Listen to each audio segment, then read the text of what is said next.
On June 21st, 1934, my grandfather Raymond Shearer was born in Pasadena, California. Growing up, he always had a deep love of the forests and our national parks.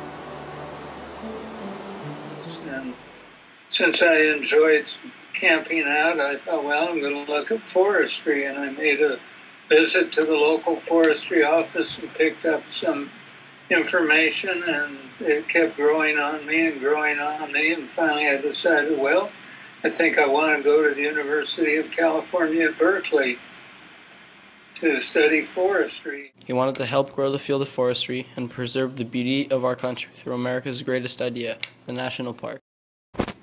The idea of a national park had been around for centuries in many countries, but Theodore Roosevelt is credited with heading the creation of these parks in the United States. Yellowstone National Park was the first national park created in the world, established in 1872 when the bill which would set aside this land was signed into effect by President Ulysses S. Grant.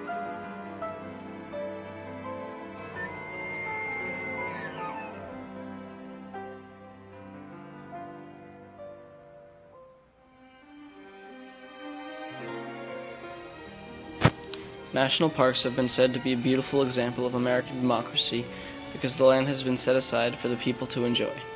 As said before, Yellowstone was our first park.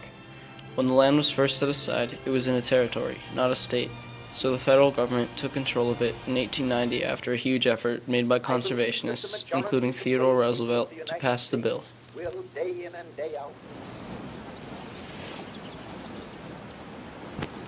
Even with the addition of 38 more parks, it took another 44 years before the federal government created the National Park Service to manage these parks.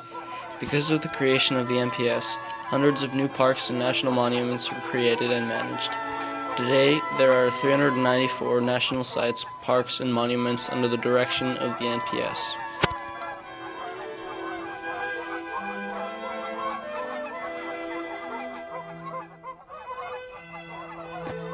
My grandfather, a conservationist at heart, went into the field of silviculture to help preserve our forests and national parks. He studied the nature of tree regeneration and how to best recover a forest after a wildfire or clear cutting.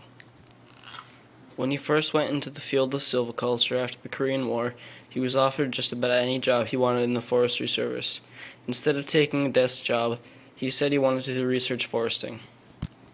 He said, oh, I really preferred to get into research, and he said the chance of that is just about zero.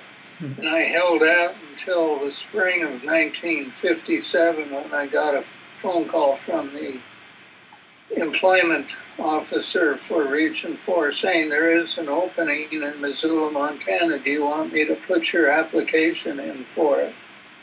I said, oh, by all means. He did this because he loved our country's forests and national parks and wanted to help preserve them through the research he would soon do.